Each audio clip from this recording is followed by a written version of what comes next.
Hello guys, welcome back to Smoke and Pellets. Paul here with you again today, and today we're going to talk about how to make your own rub. Now if you've had anything to do with barbecue over your time, you'll know that we use rubs on a lot of our cooks when we're cooking in any sort of smoker, and even sometimes on the grill. I mean, I even use rubs when I'm cooking salmon in the fry pan at times. But what they do is they do a number of things. They can enhance the flavour of the cut of meat that you're using. You can use it to enhance flavours. They can work to hold in moisture. They can work to to make the bark look better, or to give you a better bark on whatever type of cut it is you're doing. All those sort of things can really be helped by a good rub. Now, before we start, rubs are one thing that everybody has their own opinion, and rightly so, on what constitutes a good rub. I'm going to take you through my basic one that I use pretty much all the time here, except on beef. If I'm doing brisket or beef ribs or something like that, I just use SPG, and I just use a store-bought one. This is a Lane's one, which I think is an Australian brand actually. Really good SPG, salt, pepper, garlic, use that. Don't bother making your own one of that. Then, of course, you can go into your store-bought rubs, which this one's pork missile, beef bomber are two that I use. I use this one quite a bit, and to be honest, I use it if I'm just throwing to get up a pork shoulder for meals during the week or whatever. That one smells almost bacony. So there you go. That's a pork one, and this one's a beef one, and it smells like beef stock. They both taste really good on the cuts, but the things with store-bought rubs is they are very good for, some people use them and only them. Good on you, go for it. If you want to sort of get different flavours, I like a bit more sweet in my pork stuff, so that's why I tend, even if I'm using this, I actually tend to add a little bit of brown sugar to this one as well. For beef, as I say, I use salt and pepper or SPG when I'm doing most of my beef ones, but this one's very good on reverse-seared steak, I will say though. The thing between a homemade rub and a store-bought rub is the store-bought rubs are way more convenient, but they're a little bit more expensive, and if you're someone who likes to watch what they eat, these tend to have some preservatives in them, some anti-congealing agents, because they do tend to, you can even hear that one starting to, it's a bit humid here at the moment. It's coming into our summer, so they do tend to stick a bit, and they've got agents and stuff like that in. And also, I've chose these ones because these ones are good for not having that, but some of them you get, especially the cheaper ones, you can't see what's in them. It just says flavour. So, again, if you're looking for something that you know what you're getting, and also this is a lot cheaper. I've probably got about $1.50's worth of spices here, as opposed to like 16 or 17 or up to $20, $30 for a rub. That said, certainly not here to disparage store-bought rubs. If you use them, great. If you want to use your own rub, here we go. So I guess the main thing to be aware of with rubs is, I'm not a chef, but I do, if I watch cooking shows and stuff like that, they always talk about having sweet, heat, spices and seasonings or herbs in anything that you use, and barbecue rubs tend to work the same way.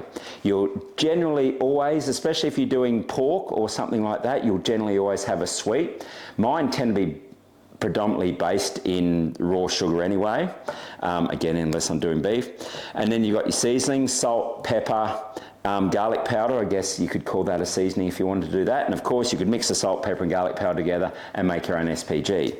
Then you've got your heat.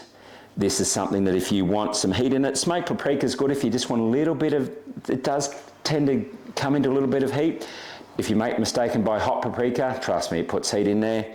And then you've got chili powder if you like a bit more spice to it as well. You can put any chili powder you like in there. Flake chilies will work as well.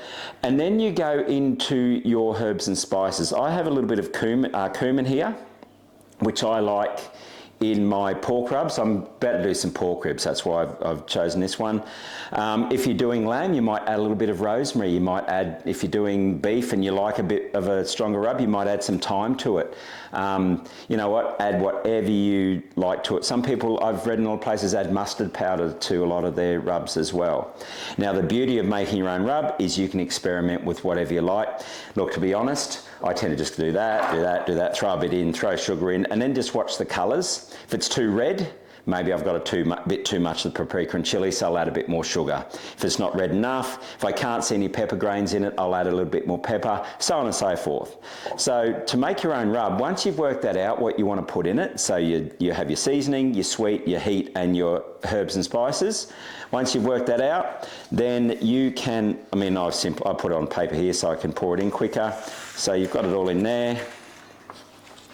And then I'll add my cumin and garlic powder. That was onion powder I pointed out before, by the way, not cumin. So cumin and onion powder. So in here, as I just showed you, salt, pepper, paprika, chili, cumin, onion powder, garlic powder, and some brown sugar. Now you can put as much or as little of everything that you like.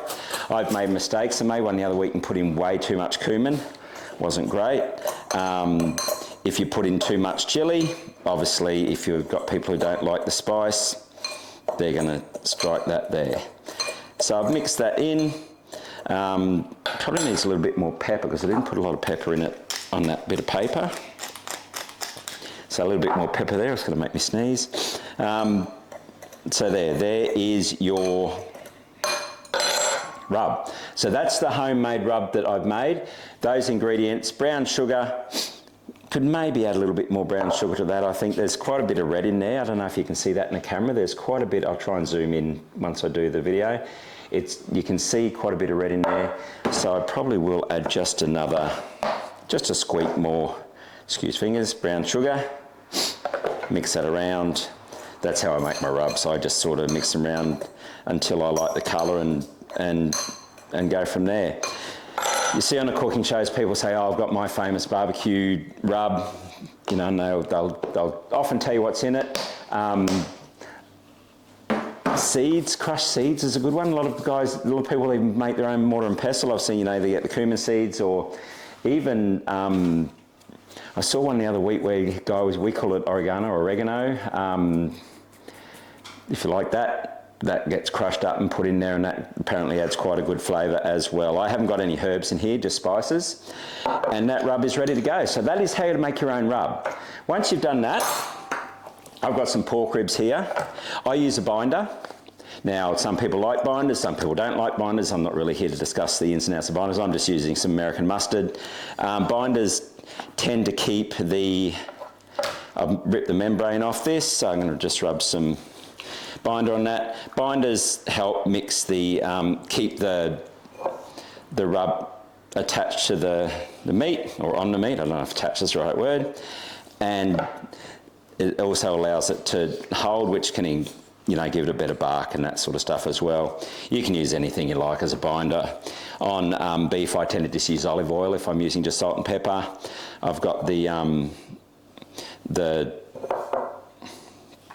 American mustard here, which I tend to use on pork. Dijon mustard's good on pork as well. You can use Worcestershire sauce. You can use, if you want to make a particularly spicy, for a particularly spicy result, then you can even try some hot sauce. So anyway, I'm going to let you go with that. So I'm just going to finish putting that rub, and I need to make a bit more rub because I didn't make enough. So that's it. That's how to make your rub. So choose what you want to go in it, from your sweet, your heat, your seasoning, salt, pepper, and garlic, if you include that in seasoning, and then any herbs and spices you like in there based on the type of meat you're doing. As I said before, if you're doing lamb, add some rosemary. If you're doing beef, add some thyme or some oregano. Whatever it is you like, add it to it, and you'll be good to go. Okay, so that is the rubs done. So, as I mentioned, that's how you make your rubs. I'm going to go and throw these on and see how we go. So I will speak to you soon. Have fun. Bye.